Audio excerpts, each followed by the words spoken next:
It's Rob! Tony! We're in gaming! And that's you!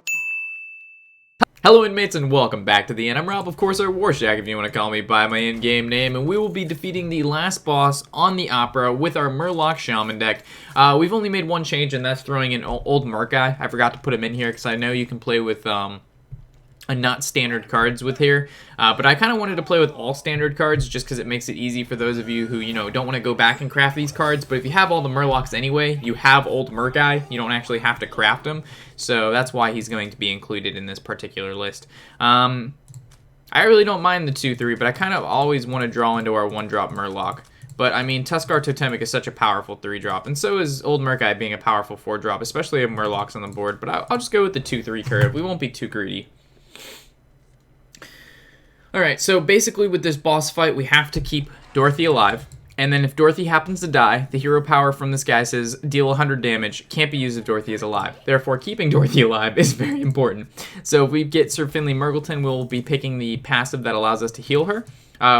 Having this guy charge out is not as important because when we play the Tide Hunter and we play them on the left, they actually have charge. If we play creatures on the right of Dorothy, they have taunt. So depending on what he plays, we'll play accordingly. Also to keep in mind that the Witch has the ability to charge out minions like this, and Dorothy would already be at half HP. But we knew he played that, and that's why we played the cards with taunt on it. So we actually can make the trade, and it's all okay. So again, we'll play the Totemic on the left-hand side, considering you just used one of his charge cards. And, ooh, Totem Golem, really solid. So we'll actually kill off one of our Murlocs and then just go face with what we've got going on here. Next turn, we'll go ahead and play probably the War Leader on the right. Oh gosh, he has another charge. Alright, I didn't expect him to whip the 2 charges back to back. Alright. Okay, so we might actually just go with these guys on the left-hand side. So all of these guys should have taunt. And then we can swing into there, and we'll keep those guys taunted. And this guy still has charge, though. So if the ability of the card still has charge, he's going to have that along with taunt. So there's really never a point to play the bluegill on the left-hand side. Okay, so now we can just rip the Doomhammer, kill off this, see what pops out of it, and then probably kill it off again with our Doomhammer, and then just go face with everything else. So far so good. She does have a reasonable amount of health, but we have so many cards in our deck that buff things up and deal direct damage that she'll probably be dead within the next 2 turns if she doesn't use some form of field clear here. Unless she has like a Dorothy direct damage spell. Wolf Rider doesn't make a significant difference considering it's just going to die whenever it attacks something. So, let's buff up the Murlocs, placing that guy on the left because we see what happens if we don't play cards on the right-hand side. He does have a lot of charge minions in his deck. Also, if we rip Doomhammer, that's really good. Because we could just, not Doomhammer, Rockbiter. So it has taunt and in stealth, which means we can just go right around it.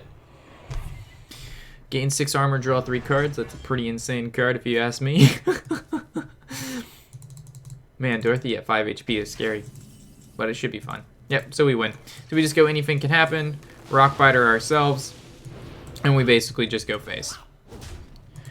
Dun, dun, dun, dun, dun, dun.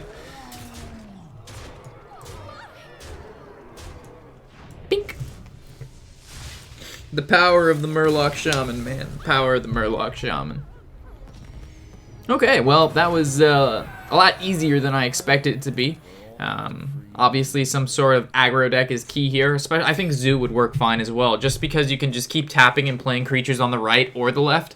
Voidwalkers are going to be really good here, because most of the stuff he summons only has 1 or 2 HP if it does have charge, which means the Voidwalker is going to be able to contest it. Defender of Argus is kind of pointless, because you can just give creatures taunt anyway, unless you're playing them on the left-hand side of Dorothy. But besides that, not too bad, not too shabby. Not as fun as the Parlor, in my opinion. I really enjoyed the Chess Boss, the Magic Mirror, and the Silverware Golem was just annoying. But I think out of these, my favorite would probably have to be the first boss here. Big Bad Wolf was just kind of bad, and I don't know, I didn't really like this guy either that much. It was a cool concept, but I just feel like they could have done better. But anyway, guys, always glad to have you here at the end. Hopefully I've made this a little bit easier for you to get through, because I know heroic bosses can be a little bit difficult and stressful. So as always, I'm Warshak, of course, and happy whatever the hell day it is.